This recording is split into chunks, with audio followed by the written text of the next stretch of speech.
today's session, which is about leading from where you are. So welcome back again to the next edition of the Emerging Women Leaders webinar series.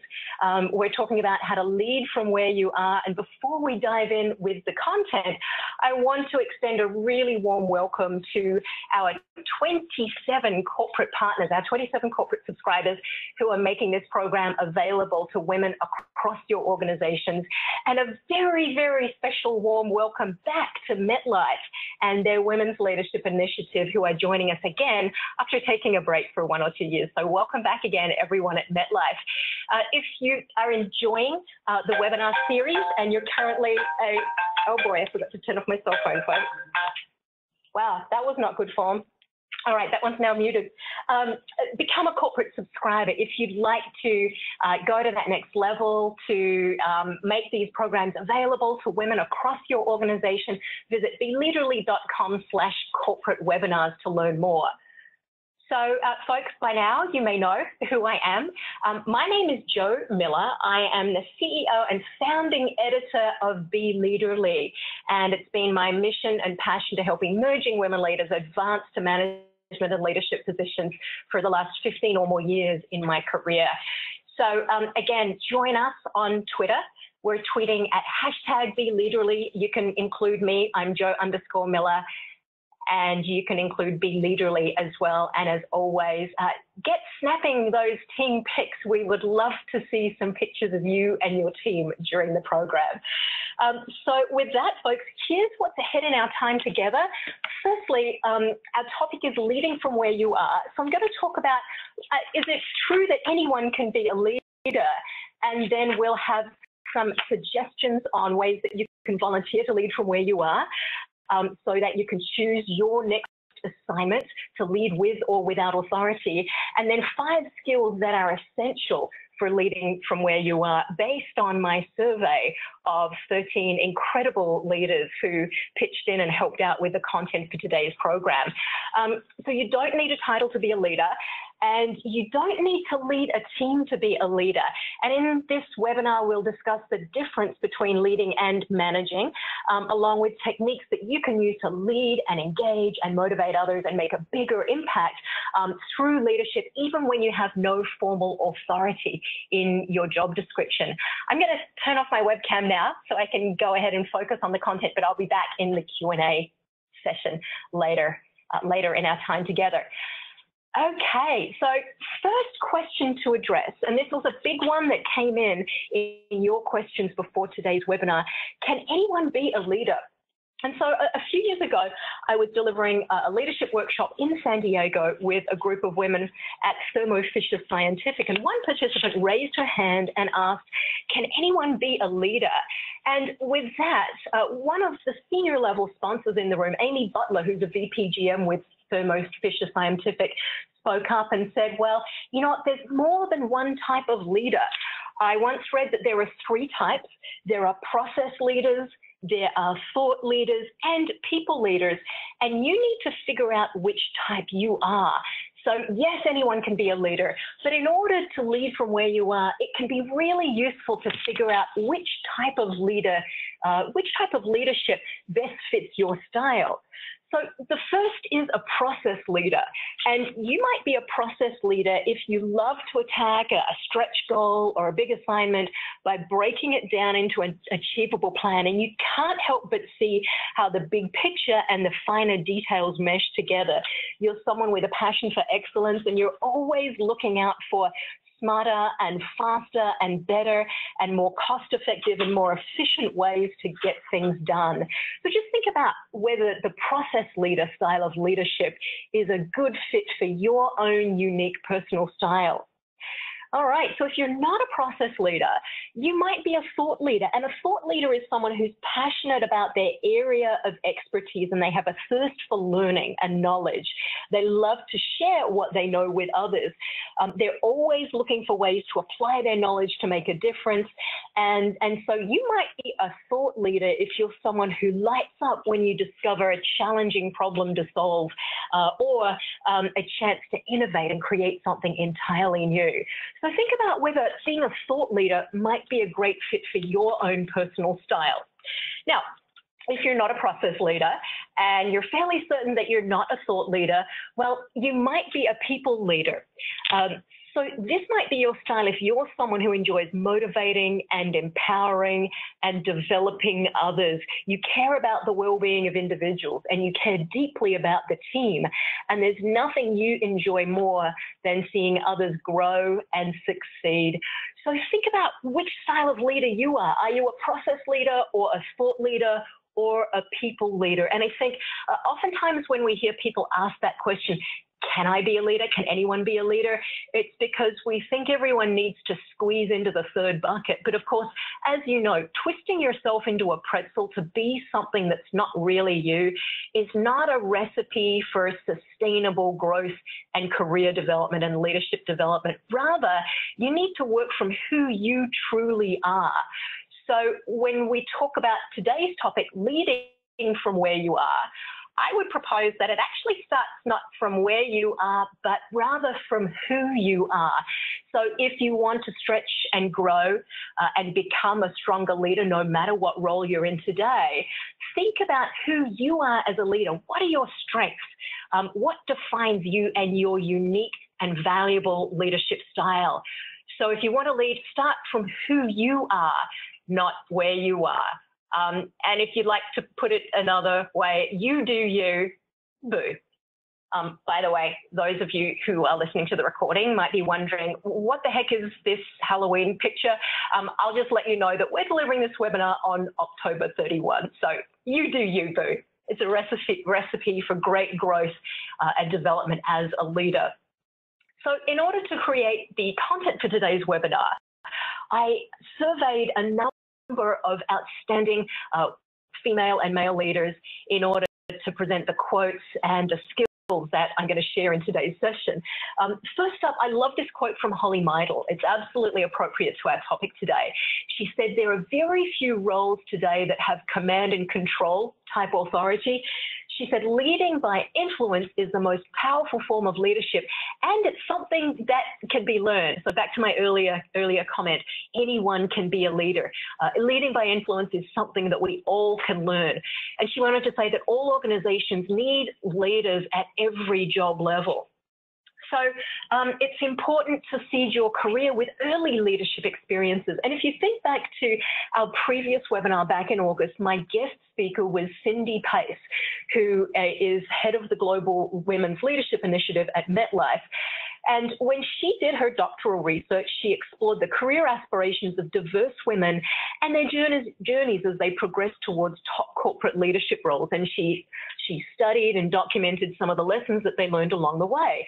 And through her interviews and her focus groups with 16 very senior level women leaders, Cindy uncovered a key finding, and it's that women learn to lead through direct experience with managing people and managing relationships and managing challenging situations. So if you want to seed your career with early leadership experiences, volunteer and raise your hand. Throw yourself into situations where you need to learn this by doing. And she found quite significantly those leaders that she surveyed benefited from having these types of experience within the first 5 to 7 years in their career. So through those early career experiences, they built confidence and they embarked on initial trajectories that would ultimately lead them into senior leadership roles. So it's so important, regardless of the role that you're in today, to roll up your sleeves and volunteer and look for ways to be a leader.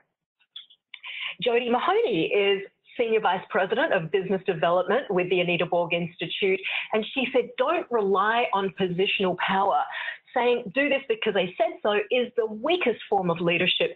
In fact, if you try to wait until you have positional power or positional influence or authority, you may actually miss your greatest career opportunity because, as I mentioned earlier, it's so important to seed your career with early leadership opportunities rather than wait for someone to come tap you on the shoulder and promote you and say, hey, you're a manager now. Now you get to take the lead. So don't rely on positional power. Take the lead and look out for those early experiences that help you build the skill of leading from where you are. So as I mentioned earlier, much of the content in today's program comes from a survey I did. I asked 13 leaders about their early career experiences of leading without authority. I asked them to give me an example of a time when they used this skill back when they had very little positional authority and were an individual contributor. So the first story I'd like to share comes from Kimberly Scardino. She's the Global Controller and Chief Accounting Officer at the Walgreens Boots Alliance. And by the way, as I go through these 4 examples of leading from where you are, of leaders early in their career, I want you to think about whether any of these scenarios resonate for you and could be mirrored in your own career path and be an opportunity for you to step up and lead from where you are. So Kimberly Scardino said that she noticed that administrative processes such as recruiting and staffing were areas that really needed attention in her organization, but it was things that the people in leadership roles didn't have much time for. So she decided to take ownership of them. So she owned those administrative processes, even though it wasn't part of her role. And she found some really interesting benefits. Firstly, it helped her by generating an early followership from among the assistants and support and entry-level staff. And from that, she knew those people well, was able to choose the best of the best for her teams, which led to great team success because she always volunteered for the hardest jobs and the hardest roles. She said she would seek out pain points or areas of need and work to fill that gap or resolve the matter. So just think about whether anything in Kimberly Scardino's experience of leading from where she was might be something that you could model in your own career. Next up, an example from Alice Catwan, who's a Senior Vice President of North America Sales with Genesis. When Alice was an individual contributor at a previous company, she organized lunch and learn sessions to share best practices coming from her interactions with customers as she was out on sales calls. The sessions were intended for newbies, but word quickly got around and the sessions became so popular that the senior account reps started attending too because they wanted to learn from her experiences. So think about whether sharing best practices or setting up learning sessions might be a great way for you to lead from where you are. Next example comes from Kathy Tyra with NetApp, where she's the VP of Global Business Services. And the company that Kathy was working at early on in her career was continually having problems with either too much inventory or not enough inventory. And as you can imagine, it led to delays in production or extra costs. So it was becoming a really costly problem for the organization. So she worked with a couple of the top vendors to implement a new planning and delivery methodology to really minimize those inventory problems. She created a well-thought-out plan. She shopped it around to get support from stakeholders for her proposed change.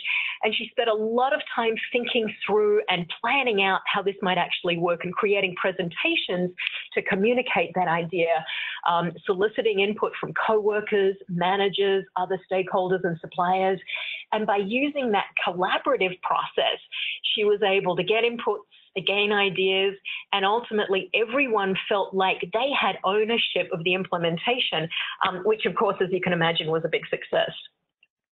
Final example, and think about whether this could resonate for you. This could be one of your next big contributions in your career. Anne Finkner, who's the Chief Administrative Officer with Farm Credit Services, said her team had a technology project to complete that was in an area that was new for everyone. And because of that uncertainty, most of the team didn't know where to start or they didn't know what needed to be done.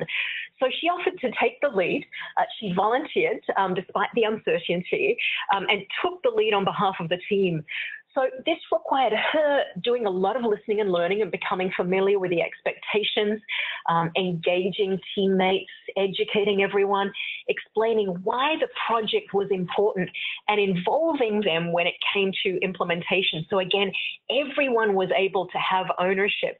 It required her to take on much more beyond her functional role. And Anne actually followed up by saying it truly became a catalyst for her career to evolve. So think about whether there are any clues here for you as to areas you could volunteer to step up and lead and go to that next level in your career? Is it looking out for those administrative processes or gaps in other systems or processes, or sharing knowledge in learning sessions or sharing best practices with other teams? Is it looking out for a really big problem that is the elephant in the room that no one's willing to take on and taking ownership of that problem? Or is it taking on an existing project that might be struggling? So back to my survey of those 13 leaders, and one of the next questions I asked was, if someone doesn't currently have leadership responsibilities in their role, what are some of the types of opportunities that they can seek out? And I got some terrific answers. The first one I'll share comes from Karen Gloystein-Sakanos, who's with Unilever as a VP of Finance, and she said, start by finding an area that you're passionate about and where you want to make a difference. So it starts with understanding your unique strengths and what you bring to the table and looking for what you're truly passionate about, but also thinking about where you could fill a leadership gap and add something of value that's not currently being done within your organization. And on this slide, I'm going to share 12 different suggestions that came from our leadership panel, ways that you could volunteer to fill a leadership gap, things that you could take on and lead from where you are. So first up, maybe it's to train or mentor a new employee, or perhaps there's a team goal that needs someone to step in and take the lead that you could project manage, or maybe you see a gap or a change or an improvement that you could suggest that you could take ownership of, or perhaps there's an entirely new project that you could suggest and lead. Or maybe it's time for you to step up and facilitate a team meeting, or raise your hand to serve on a cross-functional team, or a company-wide task force or committee, or even something at industry level. Or perhaps there's an office-wide charitable event or social event that you could raise your hand to take the lead on and demonstrate greater leadership skills than you have in your current role and make your leadership value visible across your organization. One of our leaders said they made changes to a filing system that had her be so productive and effective in her role that others became interested and asked how she did it. So she was able to make those changes to her own filing system and workflow, and then share best practices to set an example to others. Next up, perhaps you'll share best practices or lead a training or a knowledge sharing session. Or perhaps, and this is a big one, identify a customer's problem, and those customer service solutions are a great way to step up and lead and add value to your organization. Or perhaps you would like to be the one that senior people delegate components of their jobs to, areas that would be a broadening of your scope in your current role. Or finally, maybe you'll give a presentation on behalf of your team to others. So what can you do to fill a leadership gap if you're struggling to identify ways to step up and lead in your current role? Hopefully you can spot one or two examples here. I really encourage everyone, no matter what level you're currently at or what position you're in your current role, think about something that you could volunteer for and raise your hand for that would have you step up and take the lead at a higher level. So hopefully everyone's got something in mind in order to step up, fill a leadership gap, and lead from where you are. There's certainly no shortage of great suggestions there from our leadership panel. All right, so now let's talk about the how. Let's get down to the tactical how-to. And so one of my favorite questions in my survey to the 13 leaders was, what skills do you most appreciate seeing in employees, individual contributors, or mid-level managers who step up and lead beyond their role? So people who step up and take the lead and lead without authority. And so I got a tremendous list of different skills, but as I sorted through them, I noticed that there were some certain common themes that kept coming up. And I'm going to put up a pie chart here of the different skills it takes. So 5 skills that it takes, according to these leaders, in order to be effective at leading from where you are. The first is to be inquisitive. And then the next is to take ownership. And then take risks, have courage, step out, be challenging yourself and take risks.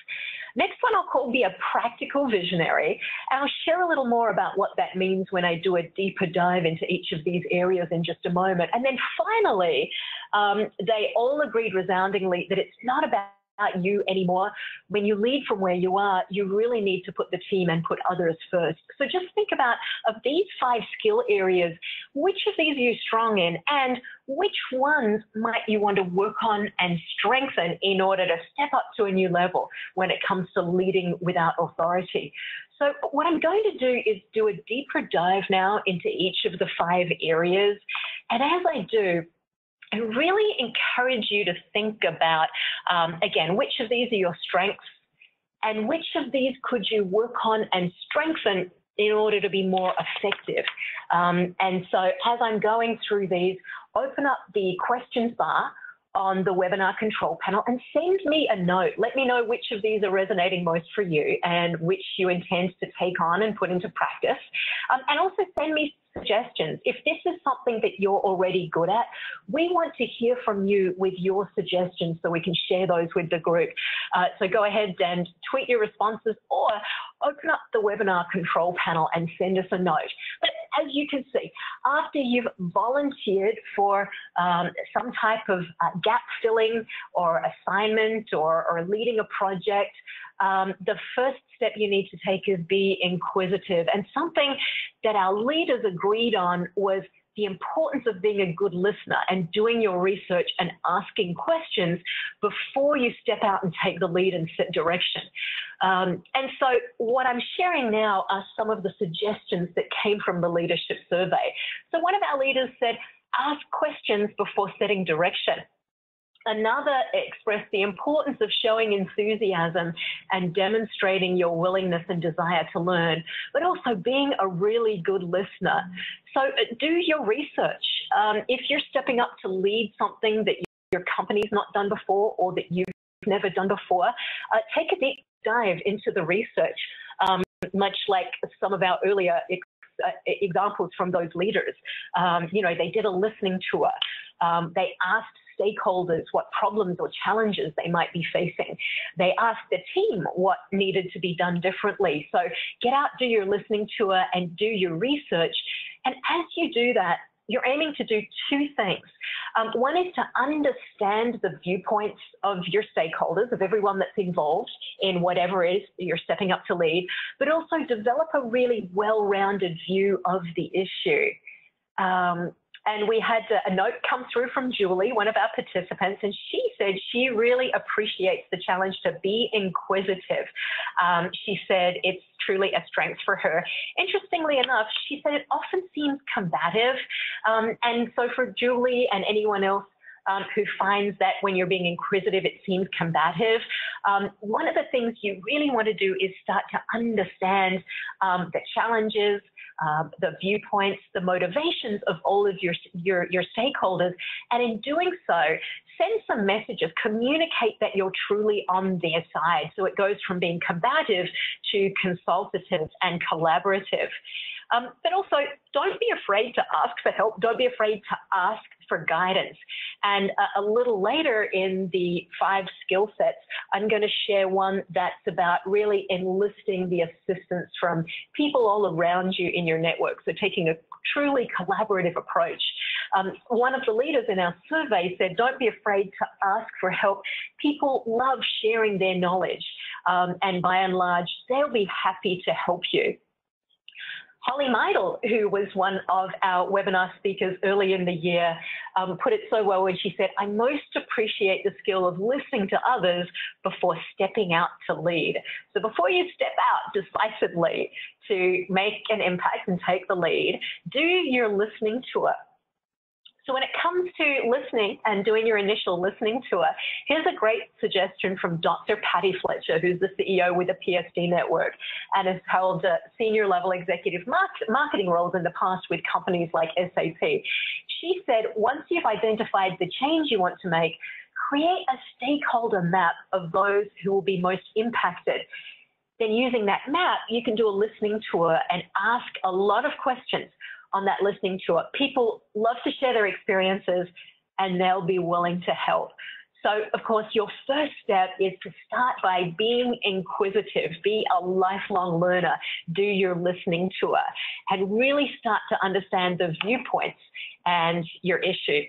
Next up, of course, take ownership. And this, of all of the topics, was one that our leaders were truly unanimous about. When it comes to leading from where you are, you need to be someone who's proactive and has a can-do spirit and is willing to dive in, get your hands dirty, and take ownership of whatever the issue is that you're seeking to implement or fix or work on.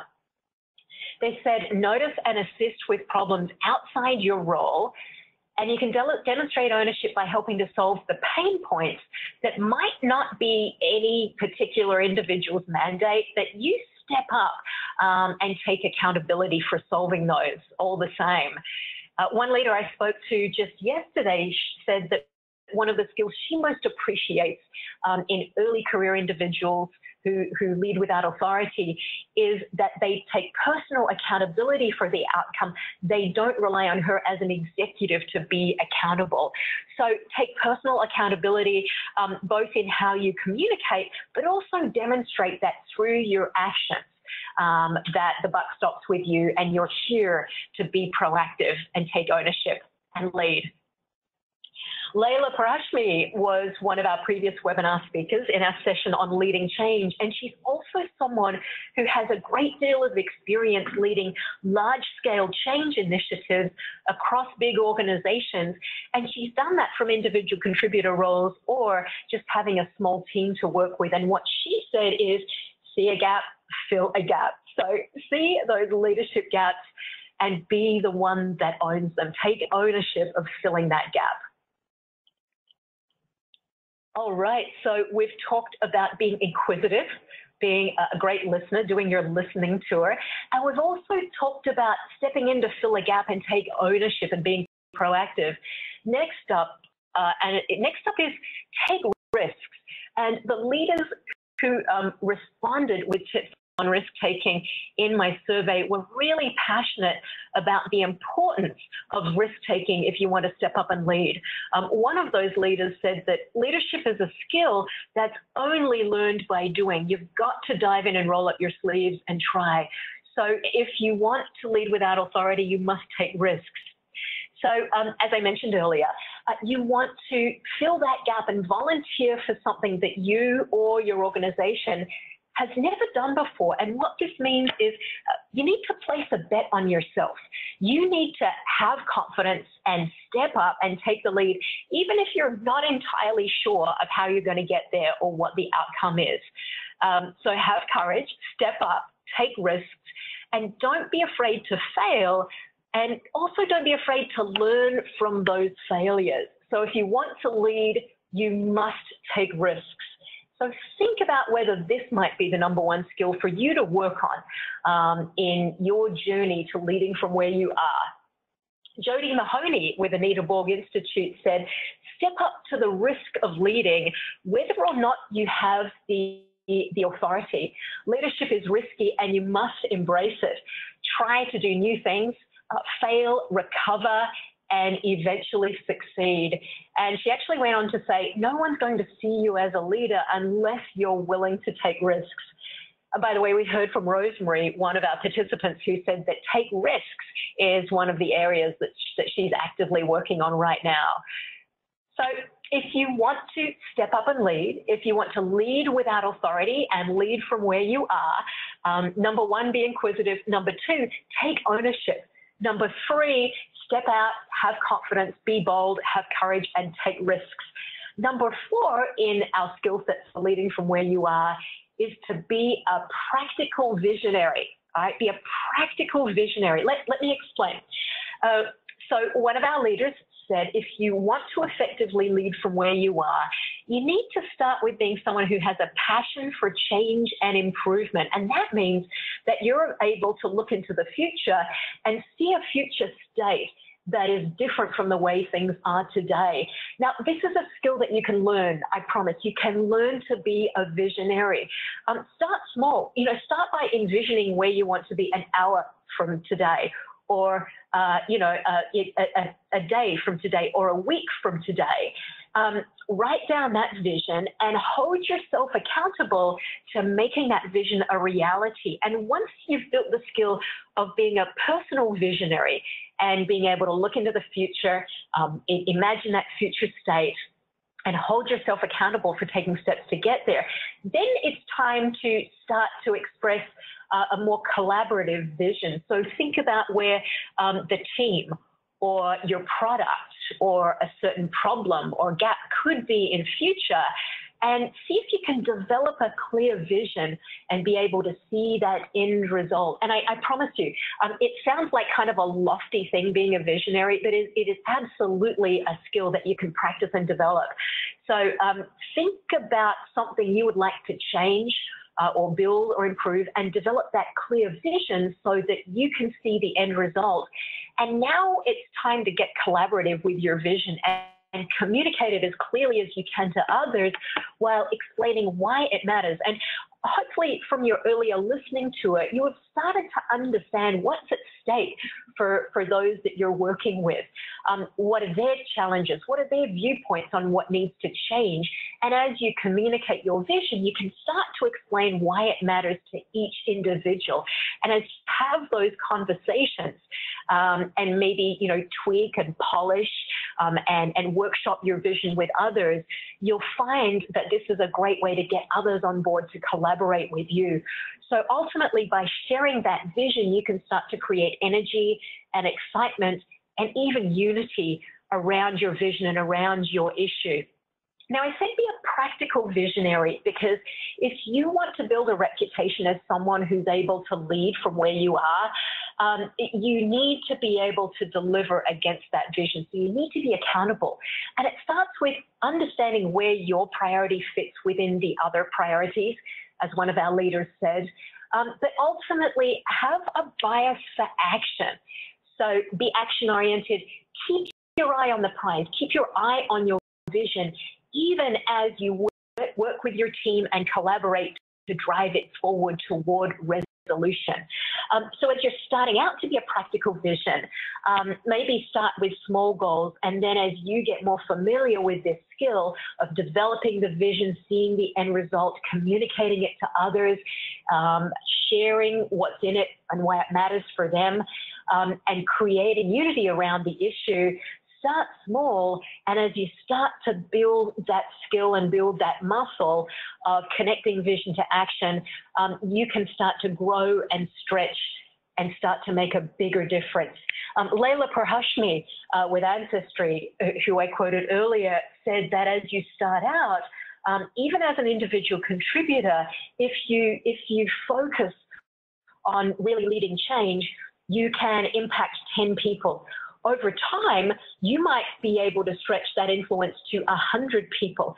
Ultimately, you may influence 1,000 people, and that's when you're truly stepping up to lead. So start by being a practical visionary, expand your influence, and start to scale up the difference that you're able to make. All right, so the fifth and final skill is one that, again, our leaders that I surveyed were really unanimous about, and it's about the team. It's about being a great team player. Kimberly Scardino said, great individuals look out for the whole team.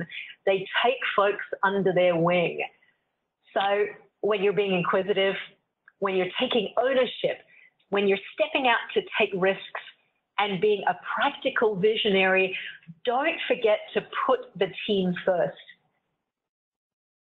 Earlier on in the year, we had Liz Santoni from Cisco on to talk about taking risks and breaking the rules. And one of her comments was, don't be a lone ranger.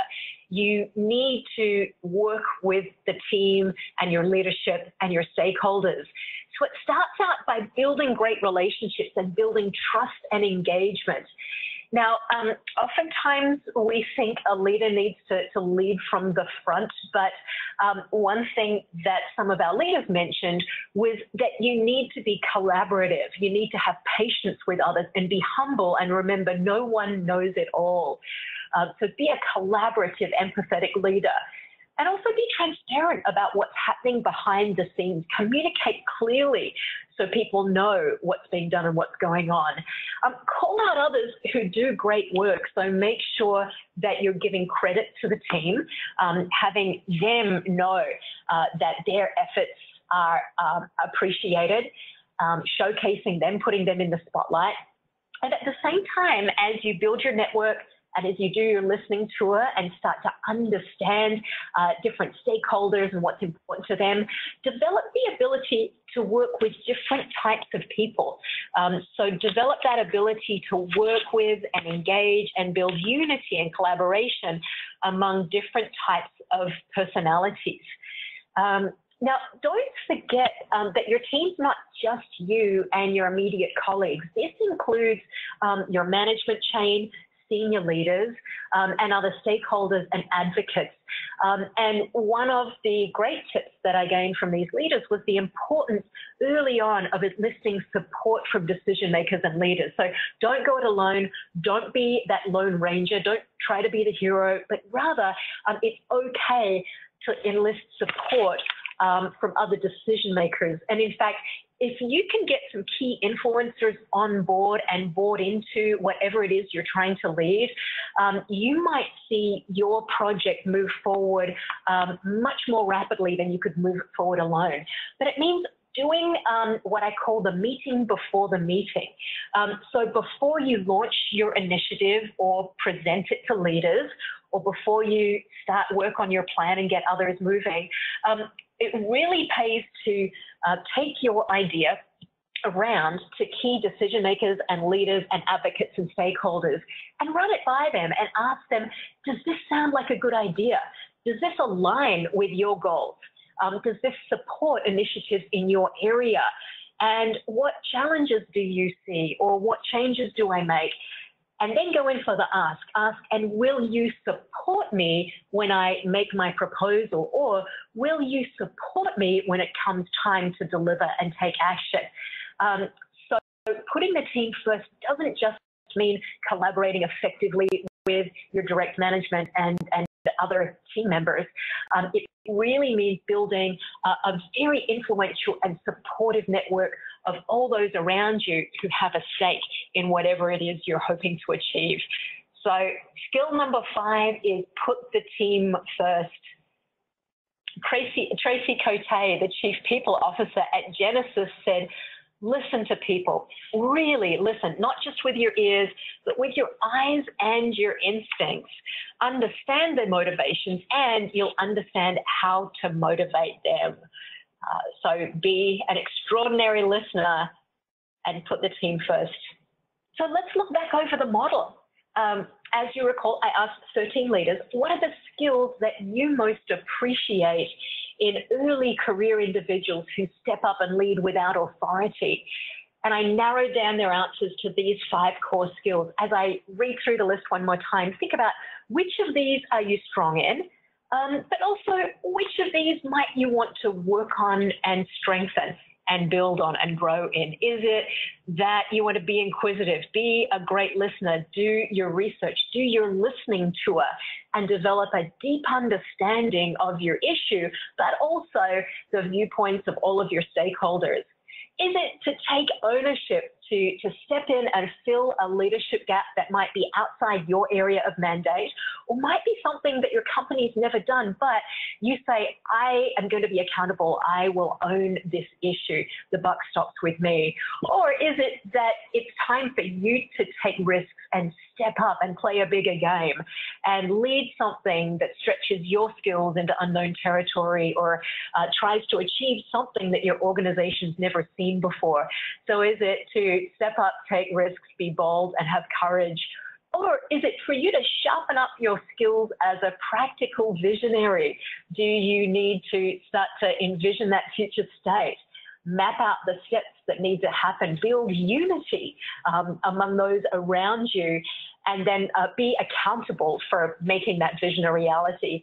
Or finally, is it to put the team first, to build a supportive network around you of collaborators and influencers and stakeholders and advocates, and build a collaborative, united team around that goal that you want to achieve? All right, so what will you do to lead from where you are? What's the key skill you want to build? Open up the webinar control panel and send us a note, or send us a message via Twitter and let us know what will you do to lead from where you are. I'm going to ask Angie Klein, our webinar producer, to load up the first poll now, because we'd like to hear from you. Which of these 5 skills are you currently most confident with? So which of these are you doing well? When it comes to leading from where you are, which skill is already in your wheelhouse? Is it being inquisitive? Are you just naturally curious? Or are you already taking accountability, taking ownership? Or are you fairly confident with taking risks or being a practical visionary? Or is it that you're all about the team, you are putting the team first? So we'll leave that open for about 30 more seconds. If you happen to be in the group, I will just say whoever's sitting closest to the keyboard right now gets to plug in their answer, unless you've already done a poll of the team. So think about which of these skills you're currently strong in, plug in your answer, and we'll share the poll results in just a moment. While we're doing that, I'm going to look to see if any questions have come in. And by the way, if you have a question for me about leading from where you are, about volunteering for those leadership opportunities that go beyond your current role, or about the 5 skills that it takes, now's the time. Open up the webinar control panel. Send us a note. Let us know your question, or let us know if there's a question coming in from your group, because we would love to hear from you. All right. So with that, we're going to close out the poll in just a moment and share those results with you. While we do, again, just another reminder, now is a great time to send in your questions, or you can tweet them to #BeLeaderly. I'm just taking a look at those now. All right, so the poll results are in. I'm just leaning in close so I can see what those are. It looks like number 2, taking ownership, was by far the most popular answer, followed closely by being inquisitive, but also putting the team first.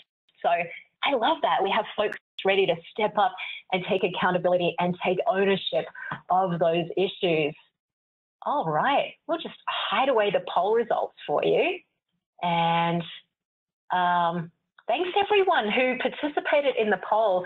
And now I want to especially thank all of the leaders who took time to share their thoughts, share their wisdom, and contribute to today's program. So a huge virtual round of applause if you could all join me in thanking those leaders for their time today. All right, so it's just about time for Q&A, and folks, I'm just looking through.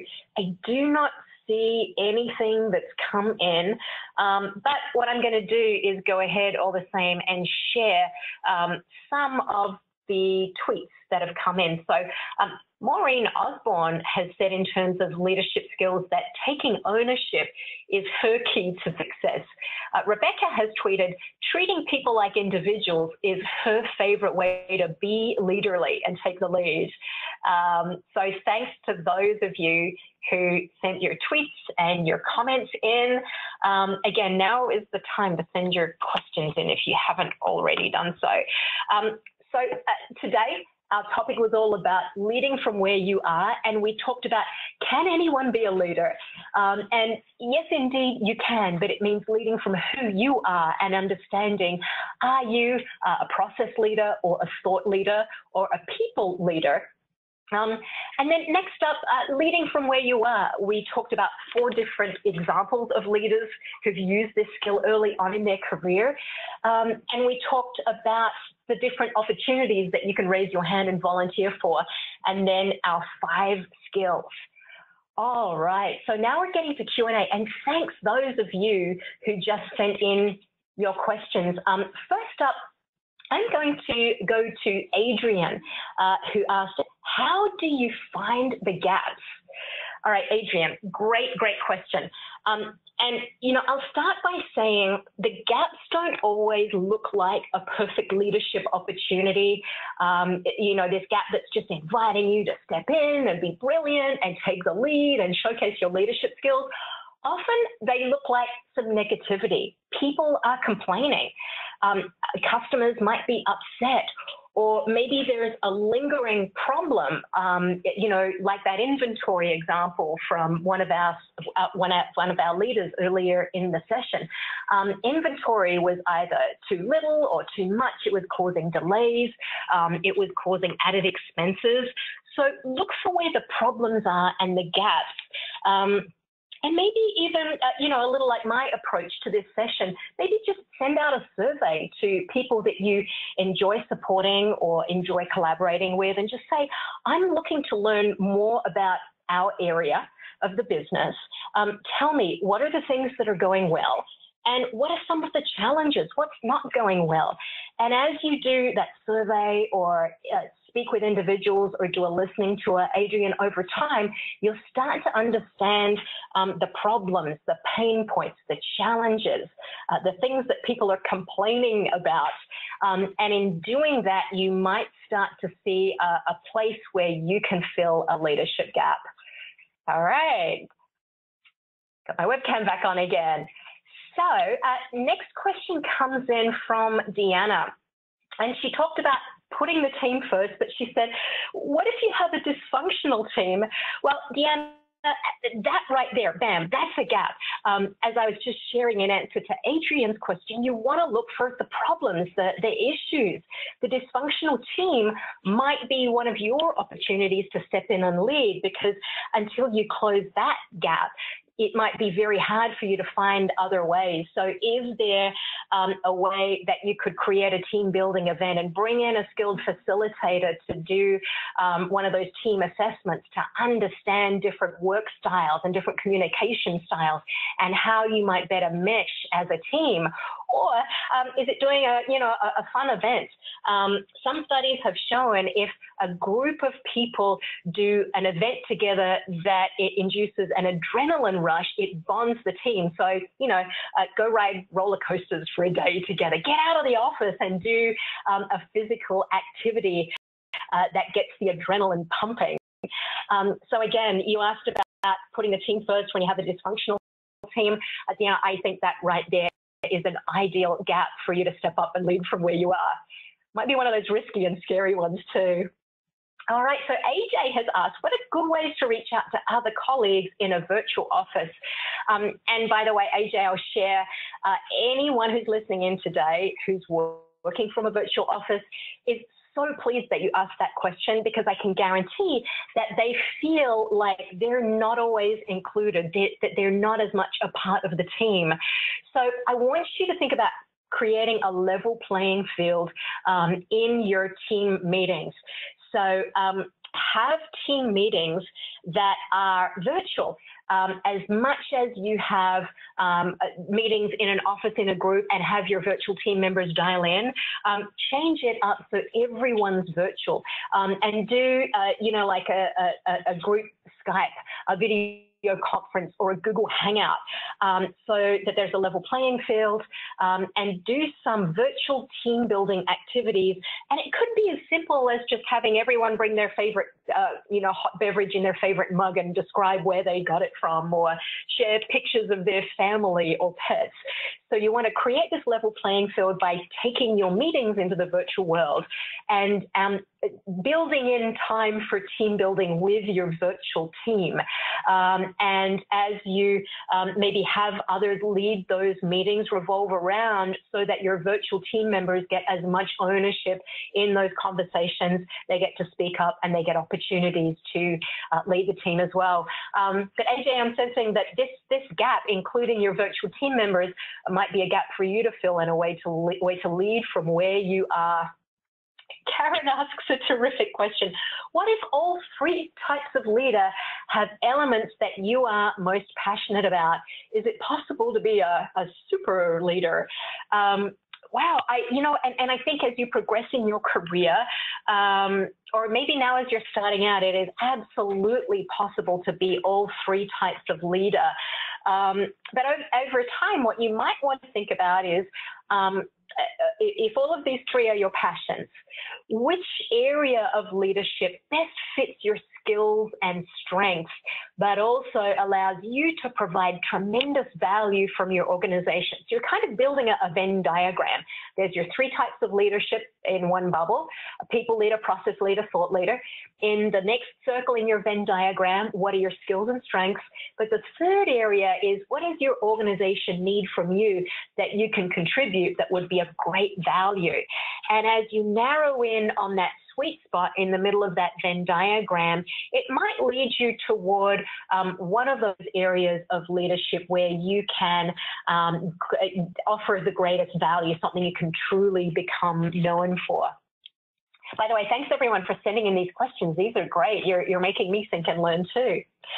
Okay, next question was actually from Katie, and she asked the same one. Can a person be a combination of those three leadership styles? And she, again, strongly identified with the process leader and the people leader. So for you, it might be, looking for where's the middle ground there that fits your strengths and allows you to provide great value to your organization. So think about where you can offer the greatest value. All right, let me see if there's one more question I can answer really quickly. All right, Vidya has asked, in the slide of leading from where you are, the 5 skills, is there a particular skill that one should start working on first? Because it's hard to work on all of them. Bam, right there. You absolutely nailed it. One thing you could do, Vidya, is a self-assessment, and maybe enlist others in that self-assessment too, by asking people to rate you on the 5 skills. And by the way, as I'm doing that, I'll just ask Angie, our webinar producer, to load up the final poll, which is about what's your next step to take action. So of all the different ideas that we've shared so far in the program, which one is going to be your next step to put into practice and take action? Is it that you're going to identify which of those 3 types of leader you are, the people leader, the process leader, or thought leader? Or is it that you'll identify opportunities to lead without authority? You've got some gaps in mind, some leadership gaps in mind to step in and fill. Or is it that you'll practice one or more of these 5 skills? Or will you encourage others to lead from where you are? If you're already doing this well, if you're already a leader, it's time to turn around and pay it forward to others. So back to you, Vidya. Do a self-assessment and identify which of these you're strong in and which you might want to work on. And if you want to go one step further, send out a poll or ask people that know you well, trusted colleagues, manager, mentor, ask them which of these 5 are your strengths and which you might want to work on. And from there, think about what's your goal? What's your most important career or leadership goal? And based on all of that input, then it might be apparent which of the 5 to work on. But don't try to work on all of these all at once. Pick 1 or 2 that are going to be your main focus. All right, everyone, so what's your next step? I'll ask Angie Klein to go ahead and close out the poll.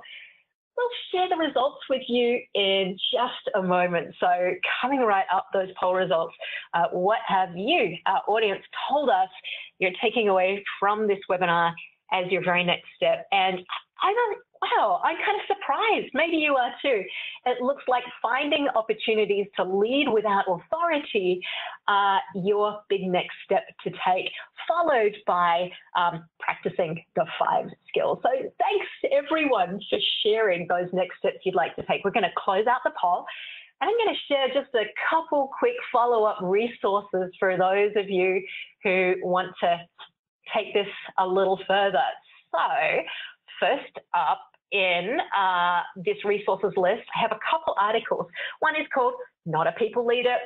Here are 2 other types to consider, and you'll find this at beleaderly.com. It's about my conversation with Amy Butler and the 3 types of leader. There's also a great follow-up to our previous webinar, Building a Purpose-Driven Career, and it's part of my interview with Cindy Pace, and her example of a time when she was thrown into a situation where she needed to step up and lead, and discovered leadership strengths that she didn't previously know that she had. So look up these articles, Not a People Leader and Step Up and Lead. And here's another plug. If you'd like to work with me personally, coming up this Friday, November 3rd, is my leadership coaching program called Take Charge of Your Career Trajectory. We still have spots available in the Central Time cohort and the Pacific Time cohort. So if you've identified a leadership gap and want to narrow in on your leadership brand and find ways to step out and lead, let me support you between now and January. So I have a final closing quote to share with you. And this actually comes from my dear friend, Tara J. Frank, who is the author of one of the books we'll be giving away to a top tweeter from today's session. It's called Say Yes, A Woman's Guide to Advancing Her Professional Purpose. Tara actually inspired this session when she said, lead from where you are with everything you've got. So go get them, lead from where you are and give it everything you've got. All right, everyone, it's almost a wrap, but please go ahead and mark your calendar for Leading Boldly, my conversation with Kim Ernson of Raytheon and Lorraine Phillips of Sompo International. And we're going to talk about being a bold leader. So if courage and risk-taking is something that you're currently working on, we hope to see you back here on December 5. Visit our blog, BeLeaderly.com, and while you're there, you might like to sign up for our newsletter. If you're ready to lead, we will show you how with articles and tips and advice and videos on how to be a leader. All right, if you've joined together with colleagues in a room, before I sign off, I'm going to put up some discussion questions on screen for you. First question is, of course, are you a process leader, thought leader, or a people leader? So which one are you? Next up, share an example of a time when you led from where you are, an example of leading without authority. What was the situation? What action did you take? And what was the outcome?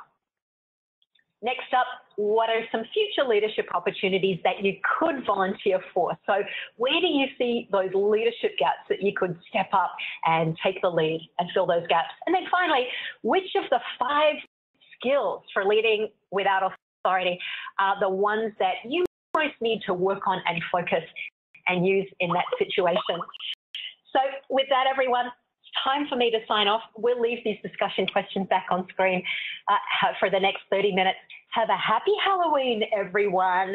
And here's that final fist bump with sparkles, a very virtual fist bump and round of applause to all of the leaders that made today's program possible, and for you, our audience, for making it a great conversation. Thanks again, everyone. Take care. See you soon. Bye.